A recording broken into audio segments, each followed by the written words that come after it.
चौथा फॉर्मूला जो हमारा है वो है selection. S stand for selection.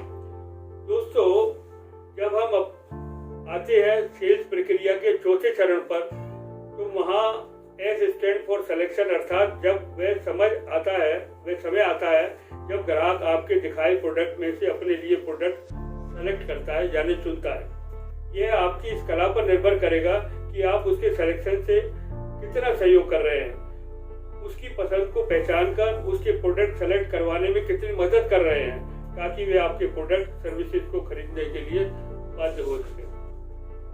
तभी समझो आपका सामान बिक पाएगा, क्योंकि जब तक प्रोडक्ट सेलेक्ट नहीं होगा तब तक बिकने का सवाल ही पैदा नहीं होता।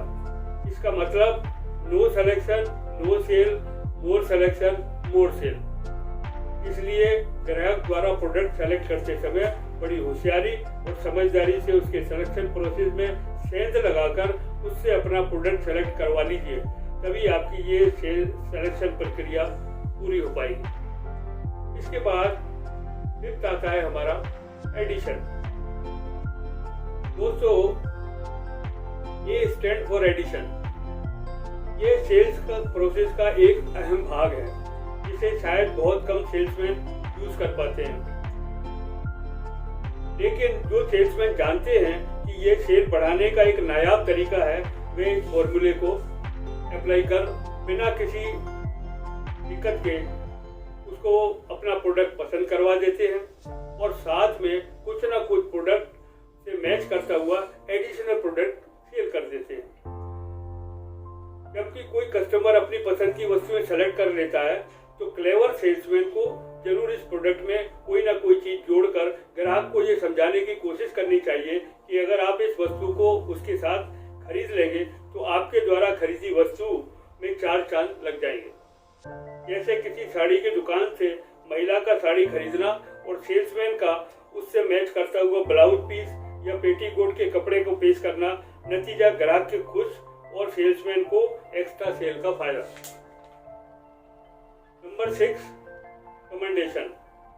दोस्तों, सी स्टैंड फॉर कमेंडेशन, अर्थात तारीफ, क्योंकि ये सेल्स प्रोसीड का एक अहम और अंतिम भाग है, जिसे शायद बिरले सेल्समैन ही इस्तेमाल कर पाते, क्योंकि उनको या तो इस प्रैक्टिकली इसका ज्ञान नहीं होता या वे इसकी पूरी सेल्स प्रक्रिया को समझते नहीं है, ना देख पाते।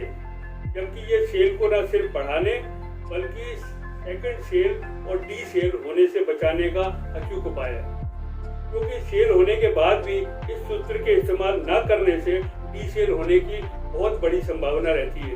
अगर आपने इस सूत्र का प्रयोग नहीं किया तो या तो वे सेकंड सेल खो देंगे या फिर बेचा हुआ प्रोडक्ट ग्राहक आपको वापस कर सकता है। तो आपके लिए जरूरी है कि जब कोई प्रोडक्ट किसी सेल्समैन द्वारा किसी ग्राहक को बेचा जाए और अगर सेल्समैन ने उस प्रोडक्ट के यूएसपी अर्थात यूनिक सेलिंग पॉइंट यानी उस प्रोडक्ट के अद्भुत गुणों को बखान कुछ इस प्रकार कस्टमर को नहीं किया कि अगर वह आपने प्रोडक्ट बेचने के बाद आपके ग्राहक से कोई इस प्रोडक्ट के बारे में सवाल जवाब करे, तो आपका ग्राहक उस सवाल जवाब पूछने वाले का मुंह तोड़ जवाब दे सके, वह उसके दावों को सिरे से खारिज कर सके।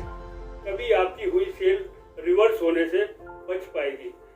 अगर आपने इस प्रोडक्ट से संबंधित उस ग्राहक को इतना कन्विंस नहीं किया कुछ स्पेशल फीचर्स के साथ कि वक्त आने पर ग्राहक उस प्रोडक्ट के बारे में दूसरों को कन्विंस करने की पूरी क्षमता से लैस हो, अन्यथा उसकी सेल खत्म होने में कुछ देर नहीं लगेगी, क्योंकि ग्राहक का उसकी जान पहचान या घर वालों के द्वारा प्रोडक्ट की कमियों को बताने पर कस्टमर हतप्रभाव सा रह जाता है, ठगा सा महसूस करता है। उस कंडीशन में या तो वे इस प्रोडक्ट को वापस करेगा, नहीं तो दुकानदार से कभी बिजनेस डीलिंग नहीं करेगा, अर्थात इस प्रोडक्ट की सेकंड सेल के चांसेस हमेशा के लिए खत्म हो जाएंगे। जबकि असल सेल वह मानी जाती है जो बार बार हो और वह इस प्रक्रिया में हमेशा के लिए बाधित हो जाती है इस प्रक्रिया में वो ना अपनाने पर। इसलिए सेल करने के बाद सेल्समैन को उस प्रोडक्ट में कुछ ऐसे अहम पॉइंट्स बताने चाहिए जो टेक्निकल भी हो सकते हैं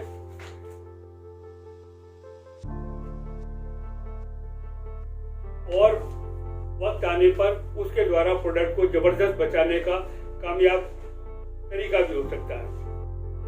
वह अगले उठाए गए सवालों का प्रभावशाली ढंग से बचाव भी कर सकता है। यही है पावर ऑफ कमेंडेशन, यानी ग्राहक के उस प्रोडक्ट के बारे में इतनी जानकारी दीजिए कि वह एक एक्सपर्ट खरीदार न होकर एक एक्सपर्ट सेल्समैन की तरह किसी को भी उस प्रोडक्ट सर्विसेज से संबंधित खूबियां बताकर इतना कन्विंस कर दे कि खुद उस प्रोडक्ट का क्रिटिक होकर भी उसकी मुरीद, क्रिटिक होकर भी कोई उसका मुरीद हो जाए।